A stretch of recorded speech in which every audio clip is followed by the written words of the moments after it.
Incoming transmission.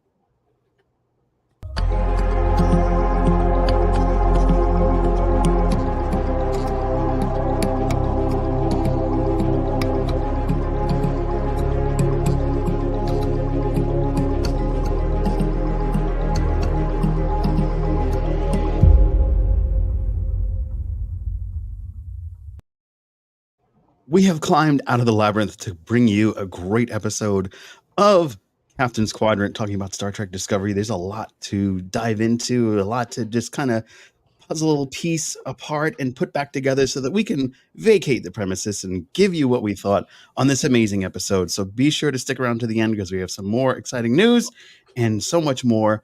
With me, as always, are the two Jasons, one VHS Jace and one Jason Roy Gaston. Gentlemen, how are you? Doing well. I'm living the dream. Thank you very much. And we are just within 2 weeks of all being together for the first time ever. Yes. Yeah. We are. I can practically smell it. What, yeah. Jersey? Yeah. I'm already crippled with regret.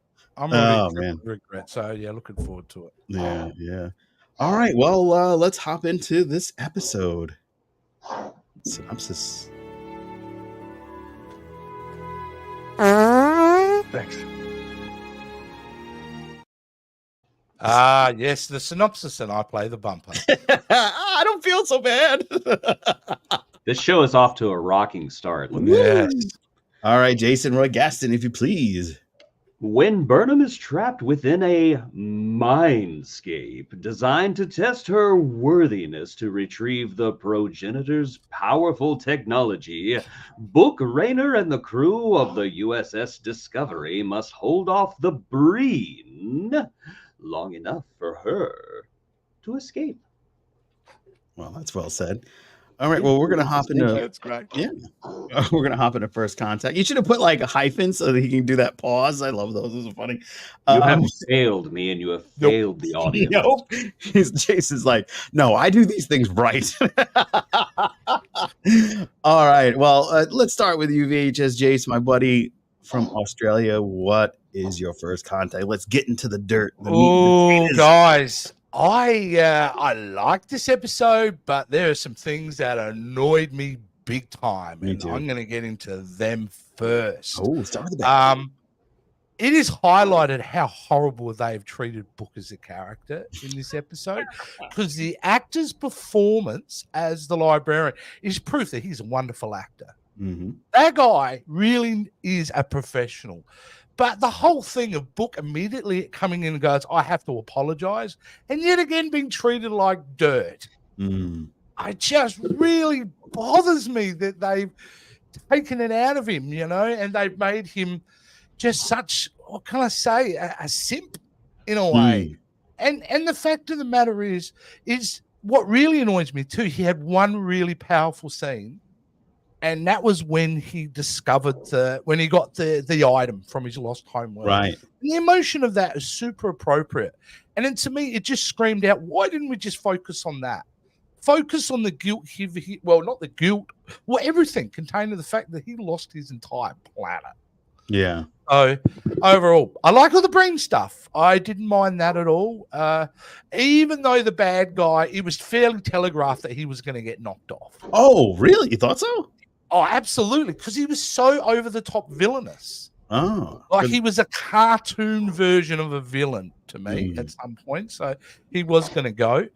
The whole thing, and I thought this was also, telegraphed, of eventually Michael figuring out it's about her dealing with herself is the key to get out of the maze. I thought that was pretty well alluded to very early. Besides that, I mean, really, without me, again, you want to put up the old man yelling at Trek? Yeah. Well, besides those things that really nitpick me, I mean, it's an okay episode, but at the end of the day, it just, I don't know, it's starting to feel flat. I'm getting very concerned about how they're going to end this. And Michael, again, has to be the one who's key to all this. You know, Space Jesus again. Space. It's almost like she's the main character, isn't it? Does it have to be, though? Does it have to be? It just kind of drove me nuts. But I've got a lot more to complain about, but I'm not going to do that because, I'll do that by myself because that's the best fun when I'm just randomly talking to myself. No, seriously. Besides that, it was pretty good. I did get something off my bingo card this week. Oh, you did? Great. I did. If we have a look at my bingo card and you're getting there. Left, Burnham will cry. Yes. Immediately after, an action scene, which you did.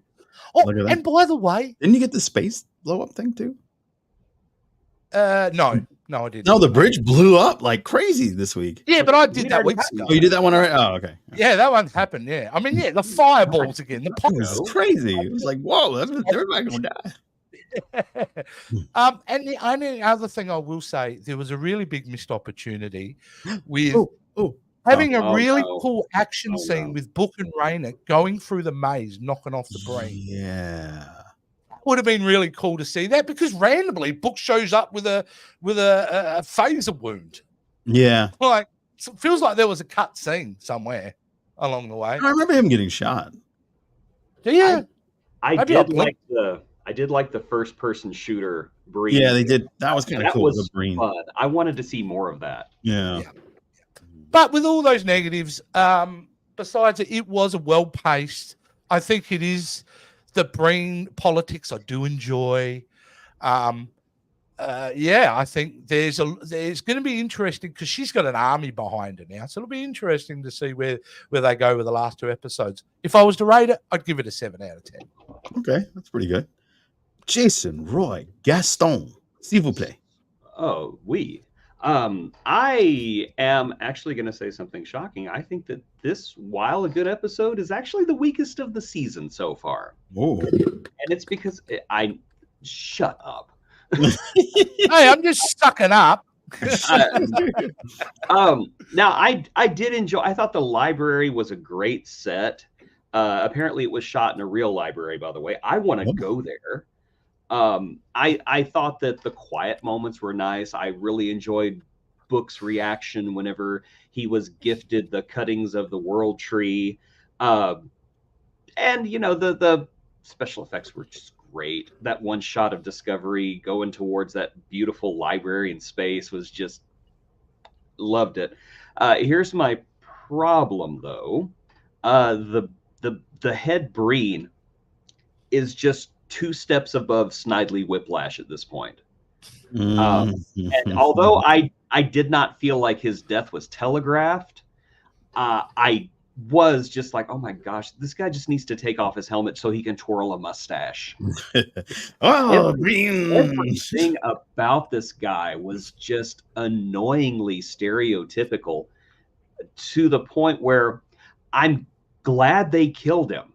Oh, wow. I'm glad they did, because now it's like, oh, I'm interested in the power dynamic now. How is this going to work out? But for an entire episode, having this guy around, having him twirl his mustache and just be just this one note, over the top, cliched villain was disappointing in a season where I said that this Discovery really didn't need a villain like this.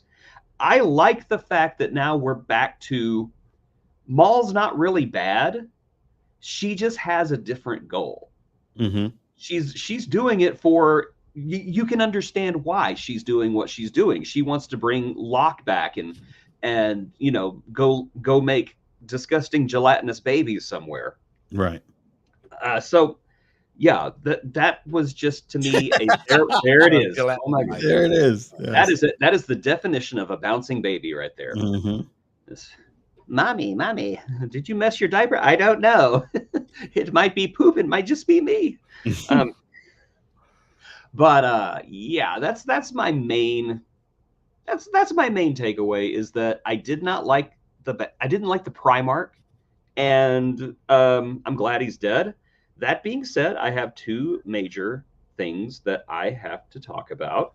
and I have her name here. I'm trying to find it, trying to get my tabs up. There it goes. Number one, the MVP of the episode has got to be Hyrel, the librarian. Yeah. She was so much fun. Just if you deviate from your course, we will have to kill you. I just love. She's not that cliched, librarian. Shh. She is, I love these books, and if you touch them, I will set you on fire.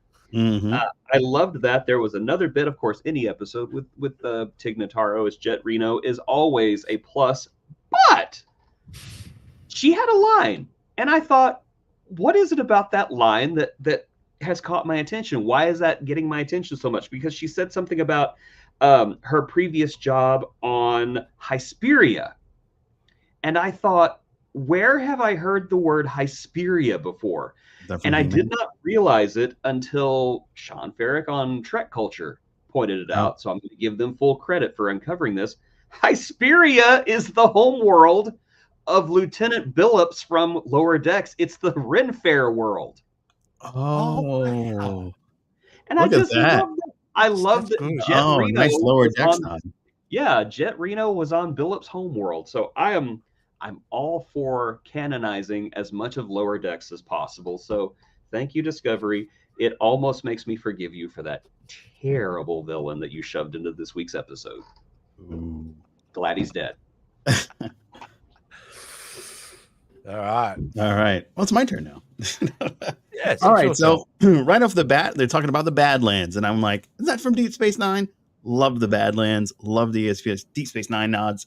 So I was hooked in, I was reeled in, and I was like, oh, go give me more. So enjoyed every moment of that. Lots of DS9 love this season. Lots of DS9 love this season, and it's well-deserved. DS9 was a fantastic show. But unlike DS9, yes, my big gripe with this episode is the over-the-top villain. Unlike Deep Space Nine, which had probably two of the greatest villains in Star Trek history, Gul Dukat and my child, Kai Wynn. Gul Dukat was a villain? Oh, yeah. Well, I mean, depending on your perspective, but yeah, to me, he was a villain. Totally a villain. And that's what I was hoping for out of this Breen warlord, because they are having internal factions and fighting, and that's what my biggest gripe was, is we don't know what the other factions are doing. And are they also interested in this progenitor tech, or are they like, whatever? So I was kind of disappointed that we only get this one guy and not the whole litany of Breen that was available to us. In this off stupid too, didn't he? He just came off up. Yes, because a smart leader would go, "Yeah, you're right. Actually, we don't need this kind of drama." Right. So I just expected an evil laugh at any point. Just I mean, would you even know? Maybe he was laughing. I'm going to put up this image because though it was our thumbnail, I really enjoyed the nice cameo by Daft Punk in the background. He's doing some disco. We're all not to get some. Hey, mate, you know that? Yeah, you know it's going to be great. What? The music's going to be amazing. Yeah, the music's going to be totally dope. This is going to be the best audio version. The Breen know how to go off the wall. Yeah. I didn't like though I understood the trajectory of what they're doing with Maul, but it seems like they're ready to just cut whoever is in charge off. So it doesn't seem like you could trust anybody on that Breen ship. Like, you could see like the inner workings of the Breen. The one guy was like, you know what, this guy's a douche, and like him putting the gun on the main guy and ready to off him. It seemed like they really weren't too thrilled about having that leader. So if they get sick of Maul as leader and they don't get what they want, I don't think she'll be around much longer. So it doesn't seem there's very much loyalty in the Breen continuum, or however it's designated. I did totally enjoy everything with the library, and I did enjoy Book as the librarian. I felt like the banter that they had, where she's trying to say, okay, well, can you point me in the right direction? No, I can't give you that. I'm not set up to set that up for you. You'll have to figure it out on your own. Well, can't you give me anything? I can give you yes and no answers. Yes, no. And I did feel the clock was ticking. When the library started to go dark, I felt that there was real stakes And that's what I really needed in this particular episode. We didn't know what exactly was going to happen, but we did know time was running out, and there is a possibility of the library, meaning Burnham's brain, going dark. So I thought that was very clever and very fun. I don't recall seeing that anywhere before, but I'm sure it existed in some other type of science fiction in the lifetimes prior. But I really enjoyed that. Like you guys said, the whole over the top villain when he was shooting the library and they were basically saying, wait a minute, you just made a deal. It's like, screw them, they're humans, I don't care. I thought that was just kind of ridiculous, but I didn't really like how it looked when that ship blasted the library. It's like, oh my god. I don't really foresee any type of modern Federation ship being able to take on this particular Breen. And because they're one of many factions, geez Louise, if the rest of them come swinging in, it's going to be hell to pay for the rest of the Federation, especially Discovery, because Discovery got walloped and just in a one-off by that ship. Yeah. So it's very interesting how the Breen's technology advanced forward in this to the point where, they had the one weapon that nobody could stop in the Deep Space Nine war with the Dominion. When they aligned with the Dominion, they were pretty much untouchable. And then for some reason, the Klingon disruptors were able to penetrate through them. But I'm assuming that by now they figured that part out. So that's probably not a go for them anyway. So I really know how they're going to stop the Breen ship. That's the big question for me. That's my big theory. How do we stop the Breen? Because to me, they're like the Terminator. It's everybody's against something that's very, very powerful, and it's going to be sickly insane to stop them. As far as the map, with the last scene, they threw up the map and they got to go where their next spot is, but I don't know what planet that is or where exactly they're going. So that's going to be interesting next week because I wasn't familiar with where they said they were having to go. So we've got all the pieces. We're in the last stretch. We've only got 2 episodes left. Correct? Yeah, 2 episodes left. And then we say our last goodbye. We're getting off the dance floor with Disco. So a lot going on, a lot of fun, but man, it's going to be rough for me to say goodbye. Yeah. That's my whole spiel, guys. If you are listening to us for the first time, we really appreciate you. We're glad you popped in. Please be sure to like, share, and subscribe. Those things are super important for everything that is the YouTube world. We appreciate you coming by. We have lots more to discuss, and let us hop into our next segment. Might as well.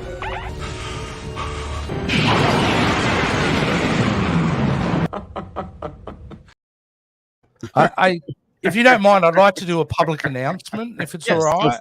Go for it. If you've, however, seen this individual, could you please let the Star Trek audience know of his location? So he was last seen in Discovery season 5. Wow. Also, Detmer and Owosekun. Yeah. Where are my girls at? They went on the ISS Enterprise to take it back, and that's it. They've bowed out of the rest of the show. Although my boy Reese taking the helm, the con. That was good. That was a good little moment for him, wasn't it? Yeah, like one of his only moments. But yes, it was. Yeah. And then he'll be at Trek Long Island too, I believe. So. Oh, will he? No, cool. I think so. I think he's going to be there. I want to raise an obvious question to you guys, though, about the whole thing with Michael Burnham in this episode. Okay. Did you really think at any stage that she was in serious trouble? No. Were the stakes really? You don't, do you? Well, no. They gave you the illusion that it was because of the whole lights going out, and that's her brain going bye-bye, boo, Okay, hypothetically, she dies like that. To me, that is the same level of like a Tasha Yar death. Yeah. If she had died in that scenario. I got eaten by a blob monster, guys. Bye. You want to talk about an ending to the season with some testicular fortitude, though. If they had killed off Michael Burnham in this episode and then did the last 2 without her, that would have been crazy. That would have just set the fan base on fire right there. It would have been different. Maybe use Maybe had used the last bit of her strength to communicate with Book. Here's the clue as I'm dying. Ah. Not that I have anything against you were nothing but a bitch to me, so I don't care. Not that I am saying anything bad about Sonequa Martin Green. I love her. I love Michael Burnham. I just think that would have been ballsy. It would have been.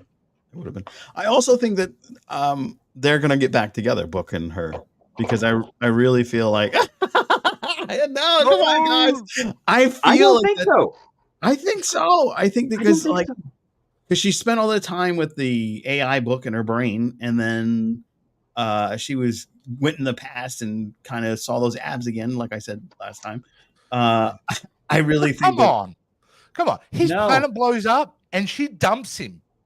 I don't know what the timeline is, but pretty soon after the guy loses his entire civilization. Okay. She was doing things for her. Excuse me. He also like betrayed her and the Federation to go blow up aliens that were messing up the entire galaxy. Okay, I think she had just cause. That being said, I actually think they gave Book an out in this episode. What do you mean? I think that they gave him an out. I think that he is going to try and establish a new homeworld for his people, and he's going to take the world tree to go do it. Yeah. So I think that's his out on the series. Mute. Yeah. That's a curious, because I wondered that when there was tree roots, because they said they were giving them a long time ago. So I'm assuming you could just plant them in some soil and bingo. Yeah. Maybe a slow genesis effect. Yeah. What's in here? I am Groot. Holy shit. Wow. It's like, oh, shoot. Disney is buying Paramount. Okay. Is it Captain Reno? I wish it was Captain Reno, but is Reno being used as is it a Deus Ex Machina in that scene? Like, no. Recently, I feel like she's the one who has the answer for everything. Like, they've got a problem and she's the out. It's Jet Reno. Of course. She's like Star Trek's version of the Phoenix. She appears when you need her, and then she goes away whenever her work is done. Yeah. I got a slight cringe at that engineering scene, though. The double speed. I love that. It's like when you guys do it again. I love that. That was fun. I liked it too. Yeah. It's such like a father and child thing. It was just like I was like, what's going on? I'm only yells like it was absolutely true. I'm going to make that a T-shirt for myself. You should totally do that. That'll be fun. Wearing in Treckle Island. Another thing that the Discovery is pretty much jacked up. So is she going to limp her way to this section of the universe where they need to go? Because I think so, right? She's beat up. That Breen is no joke, man. I've never felt a species in Star Trek so powerful like the Borg without being a mind, drones type of thing. I would say it would be like Q. You know the episode I'm trying to say, but my Australian accent won't do it. Yeah. When we're first introduced to the Borg. Right. When it was so intimidating. That's the level they've sustained with the Breen. Right. From the get-go in this, which is really cool. Yeah. Except for the leadership. Leadership's kind of like a little wonky. I'm gonna kill everybody. Boo, boo, boo. You know what? You're gone. Borg leadership wasn't that much better. It's like, we're gonna send one ship to go to Earth. Yeah. And it's blown up. Okay. We're gonna wait 15 years and then we're gonna send another one ship to Earth. I haven't thought about that before, but that's so true. Yeah, that's very true. Meanwhile, the Borg Queen's just sitting there going, I'm a good leader. They're gonna get me some Earth. They're gonna get a lot of them Earthlings, and it's gonna be all good. The humans are so pitiful. They are beneath us. They are scum. They are inefficient. They are just a lower life form. They blew up the ship. Damn it! Was it? What do you mean, Locutus turned against us? I let him into my heart.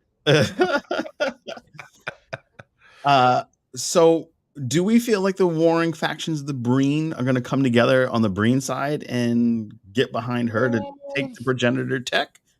I still want to stick by my earlier prediction that the Progenitor's technology is going to unleash something so bad that the Breen and the Federation are going to have to align themselves together to stop it, and that is how the season's going to end, with the Federation and the Breen entering the early stages of becoming allies. Oh. So in a way, you're inferring that basically the Progenitor technology is the Ark of the Covenant. Yes. And they're going to open it up, and all the Breens are going to melt. All the jelly's going to go. Yes, and just like Raiders of the Lost Ark, if Indiana Jones had not been in either one of them, the Ark would have opened anyway, and nothing would have changed. Well, what if they did that? That would be hilarious. Indiana Jones didn't affect Raiders of the Lost Ark, and he's not affecting season 5 of Star Trek Discovery. It's the same thing. The same. Yeah, but imagine if it was Discovery, though. Like, they basically played it out in the end that wouldn't have mattered whether Discovery was part of this or not. It still would have happened. Yeah. We were going to promote you to Admiral, but then we thought, you really didn't do anything. We're going to promote Jet Reno. That would be great. I love it. That's like my old job on Alpha Centauri, where I was a newsboy. Thank you.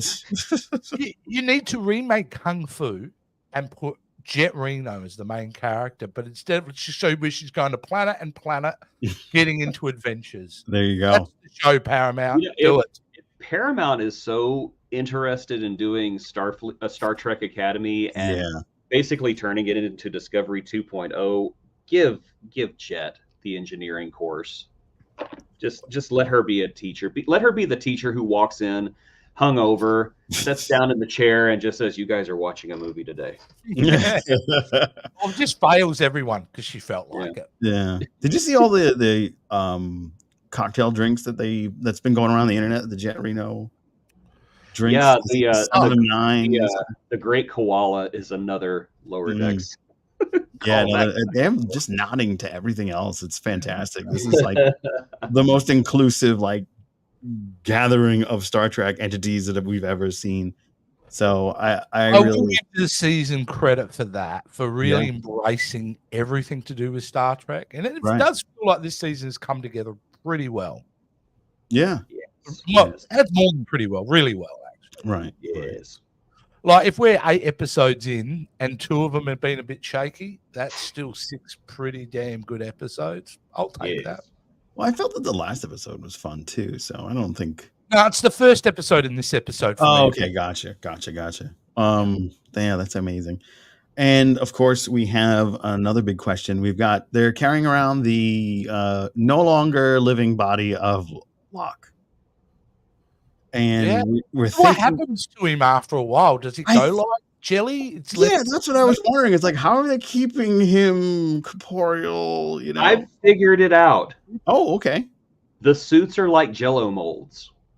Oh. That's it. That's it. They're refrigeration jelly molds.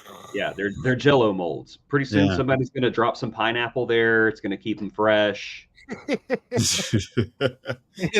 do an autopsy. Oh, there's some mango. Oh, look, there's a piece of watermelon. There's a bit of strawberry. What is this? Cat food? Ooh. So, and then of course we have another big. By the way, sorry, if they did have cats, they're totally eating their face, right? Yeah. Oh yeah. If the Breen had cats, totally. Yeah. Totally. Well, they do that to the cats would do that to any species. It doesn't matter. Right. Right. That's why they're respected on the Klingon homeworld. This frisky feline ate its enemies. It is an animal of great warrior prowess. Look at the way it hunts that laser light like a true warrior. Go for glory, Mr. Tiddly Muff. Go for glory. Oh my God. That's great. I like the headcanon that Klingon ships have Earth cats on them. That's interesting. I think they bond because they both go to the bathroom the same way. Exactly. I just want to see that one scene where the Klingon is talking to somebody on the view screen. You will surrender now, or I will send 1,000,000 warriors to not now, Mr. Fluffy. I'm still hoping we get to see some of our old alien favorites. I'm really hoping we get to see what a Klingon looks like. I'm really hoping we get to see. We've seen a Ferengi. We've seen one of the Morn species, but I did think it was cool that the librarian was the same species as the Federation president from Star Trek 6, though. Yeah, that was cool. I love the deep dives they're taking this season. Yeah. It's very bold. He was a real badass though, because the way she handled the Breen was top notch. Yeah. She was Your awesome. library card is revoked. Yeah, zoop. Yep, that was awesome. And I think it's time to let's talk to the people here in the chat. Very well.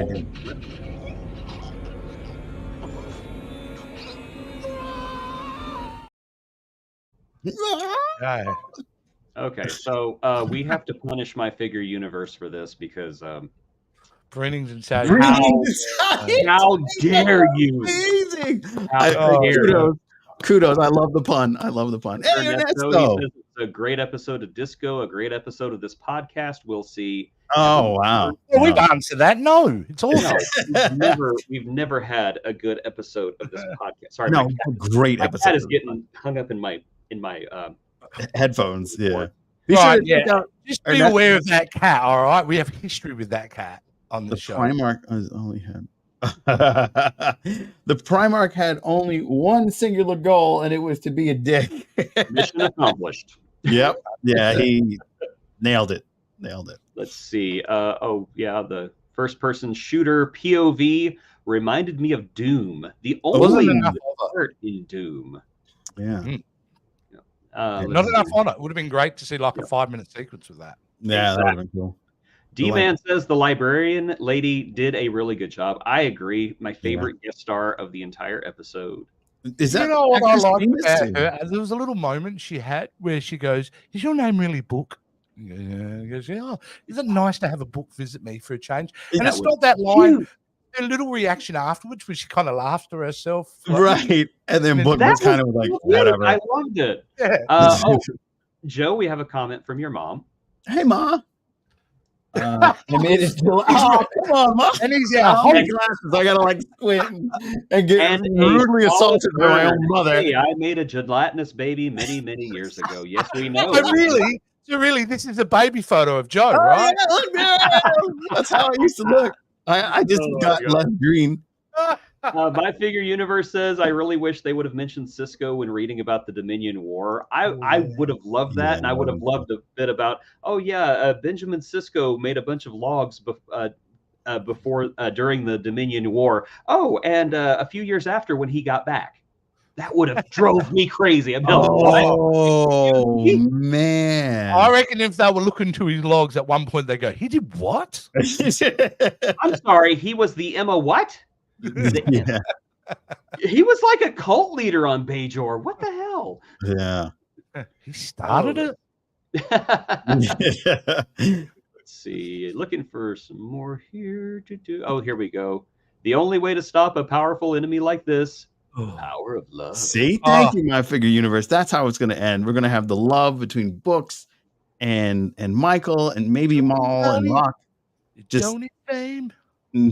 Don't hurt me. Everyone on Discovery has lost their entire civilization, essentially. Well, yeah, I guess because they were thrown forward in time, but unlike Book, Earth was there when they arrived. Yeah.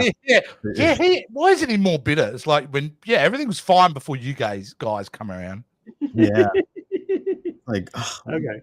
Ernesto agrees with me. I think that was a reshot scene to give Book an easy goodbye. I agree. I kind of thought it was a reshoot as well. Interesting. Wow, that's a clever one. Yeah. You know what? In fact, Breen are the Kazons of the Beta Quadrant. Oh, damn. No, but he brings up a good point. Do you reckon this episode suffered because of reshoots? Because if you thought about it, if they were then told, "Hey, we got to tie this up," maybe this is one of the episodes where they had to do a reworking. Maybe. Just throwing it out there. Yeah, it's a good possibility. And finally, I'll be really happy if they can bring Locke back to life. And the first thing he says is he saw a black mountain. I wouldn't even be mad.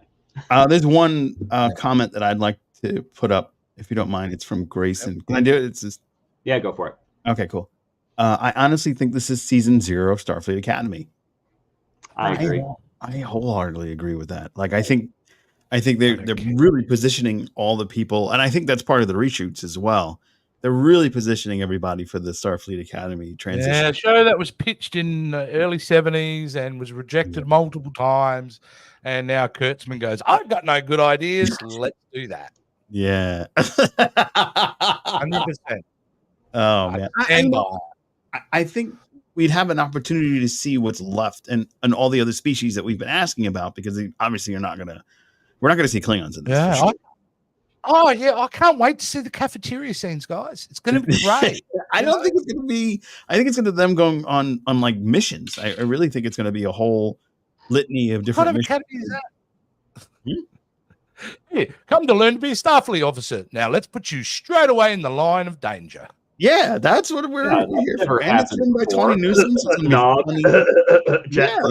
Yeah, Wesley Crusher. And by the way, why didn't Tilly in this episode go like, guys, I've got a whole heap of students back there.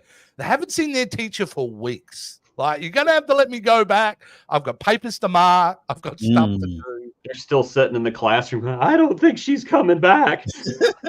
Imagine she's actually like the janitor. She's not really a teacher. I said I was at Starfleet. I meant oh, man. Yeah, I think that wraps up everything there. We'll come back to the comments before the end of the show in case any more are said. Yep. Are we going to hop into some news? Oh, yes.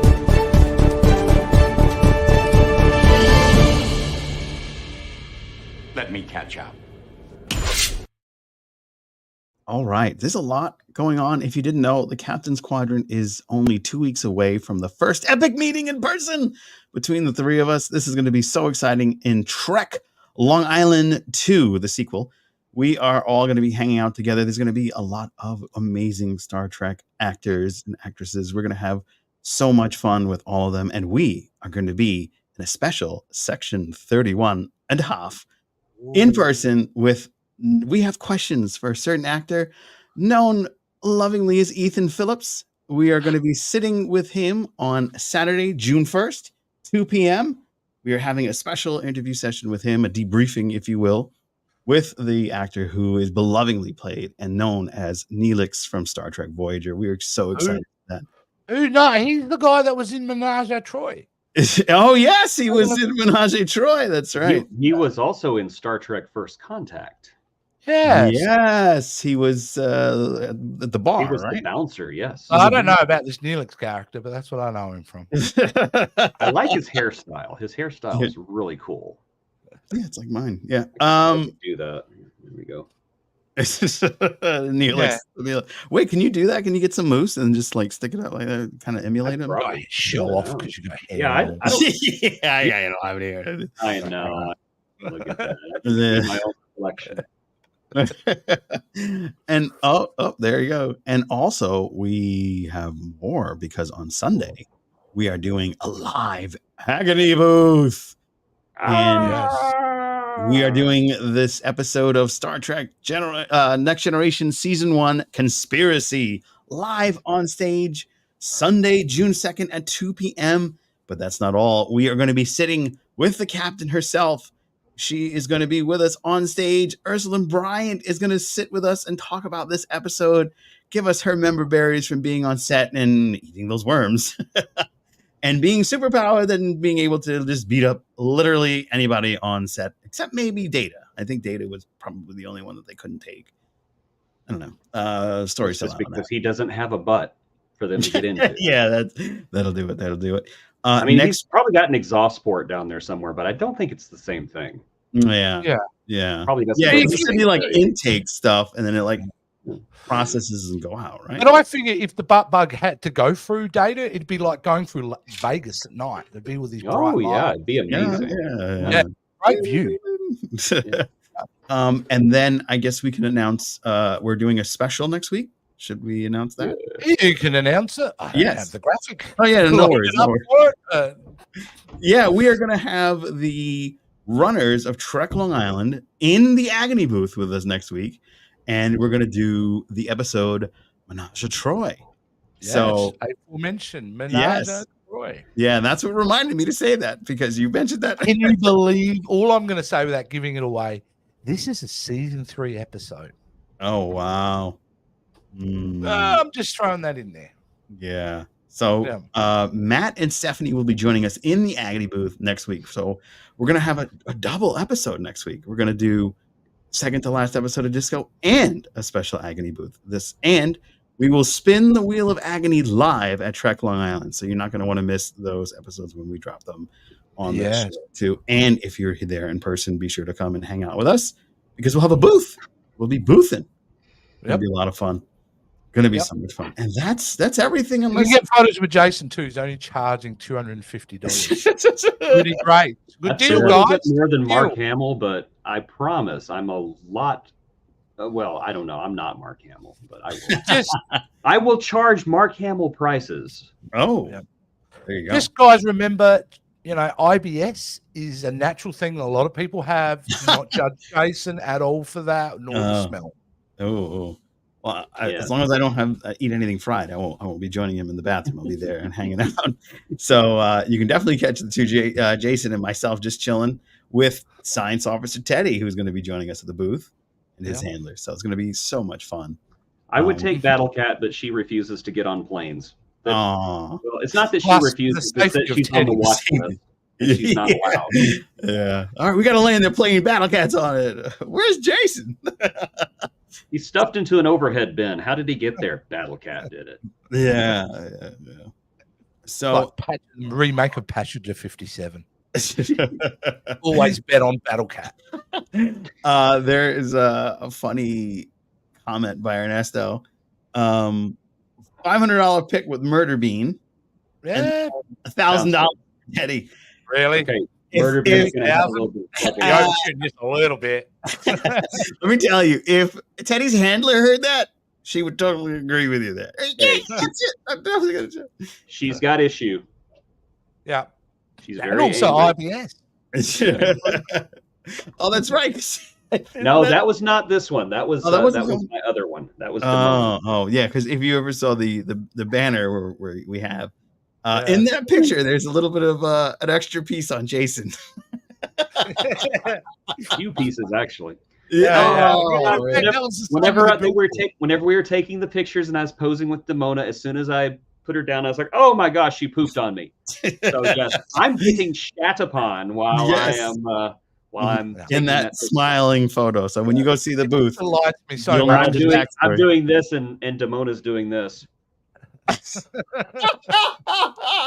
Just reminds me to know that I'm going to be using that pic forever for you. Yeah, that's right. That's right. And that you were on the billboard, really, with cat feces on. Yeah, it's a good picture. I ain't gonna complain. I look good in it. You're on the billboard and all of our banners and everything else. So it's epic. It's epic. Yes. Oh my goodness, so much fun. Only 2 weeks away and so much to be doing this. Yeah, I get on a plane tomorrow because it takes me 10 days to actually get there. Yeah, you're going by boat, so that's right. Some ship calls the Titanic too. Oh, yeah, you're fine. Nothing can happen to that. Nothing can happen to that. It's unsinkable. You're fine. Yeah, 100%. And the comments are blowing up. Should we go back? Go back. JC. Let's see here. Suggestion? Okay. Yes, Jason finally gets his butt bugs. Indeed. That is truer than he realizes with the discussion we had a couple of days ago, isn't it? Yeah. It's going to be truer than you think. Ooh. Will we be doing an episode the week of the finale? Good question, Captain Joe Dove. What are we doing, boss? All right. So there is going to be a lot going on for the finale. We're going to do the finale in person here at Casa de Dove. Oh, that sounds really cool. Casa de Dove. I'm going to get a... Well, I feel more comfortable you saying that than, Joe's Riser, because I just feel it. Yeah.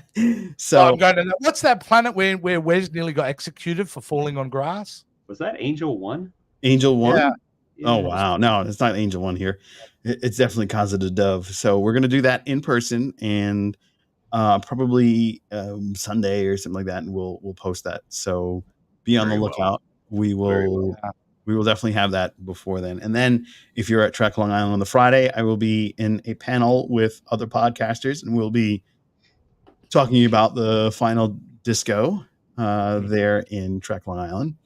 And then I will then drive to the airport to pick up our good buddy VHS Jace. Yep. So- With your little chauffeur's hat on and a big Yeah. sign for me. And I Yeah, guess I'm that's- just walking. No. And then you arrive the next day. And Teddy's handler and Teddy will be taking you to trek Very Long Island. Your wife has a name, Joe. No, it's just gotta be. I don't want to put her on the internet. She get mad. So You're not really married, are you? we won't talk about that on air. So Teddy and the handler will be picking up our good buddy Jason Roycast. So Double down then. No, the handler. Is Teddy driving though? probably. Awesome. You know, if you watch, Well, he's the only one who knows how to drive stick shift. So yeah, exactly. See, you're in good pause, Jason. You're in good pause. he's like baby driver too. Teddy's like baby driver. He knows how to do. You can do some donuts and everything. Yeah, you're in perfect. You're in good hands. And then you're I feel driving so confident. Thank you. from Jersey to New York, so it's going to be a heck of a time. You it might end up even doing one of those big loops like in Sonic the Hedgehog. So Nice. yeah, with all those potholes, let me tell you. As long as I'm there to speak to Ethan, I will be happy. Yeah, Not yeah. us. Would not care. Yeah, I was going to less say, what about meeting us? about us, but definitely Ethan. I get it. Yeah.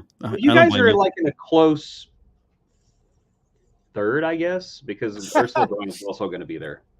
Yeah, so it's Ethan, Ursula, and then I those talk guys that I do the show to with you every losers week for all the the last time. 2 I years. don't know what to expect. Yeah. I talk just to you feel we're losers going to all get the time. together and It's go, fine. we I've are never talked to so Ursula horrible. Bryan in or 3D. No, I think we're gonna have a blast. We're gonna have a blast. It's gonna be so much fun. I think that's gonna wrap it up for this. That's gonna wrap it up for this week's episode. Thank you so much for listening. Thank you so much for watching. If you're listening to us on the podcast, if you're on Spotify or whatever listening app you're using to listen to us or see us, because we're visually on Spotify as well, please be sure to give us a rating there, because I don't know, people don't rate. Wait. A good We're on rating. Spotify? A good rating. So Yeah, we're we're- just like Joe Rogan deal then, are we? No, if we did, we'd have a private jet to take us to Yeah. Dragon Island. We'd be like, "Hey, what's up, guys? Picking you up in my jet." I have been in a flight simulator cockpit to A what? learn how to fly a plane. Well, A let's what just say it's good that I'm not flying the plane. It isn't like a video game like I thought it'd be. Oh, I got this, all these buttons, no problem. I'm a video game master. And you crash the plane. I didn't even take off. In the Sully of New Jersey. Yeah, on the reverse subtly. Oh, we're going in upside down, guys. Hold on. So it's gonna be so much fun. Be sure to subscribe, be sure to like, be sure to share, especially with like 5 of your friends. That'll be amazing. And we'll see you next week here in the Captain's Quadrant twice. Got an Agony booth and the Discovery second to last episode. So much excitement. Until then, live long and prosper. Live long and prosper.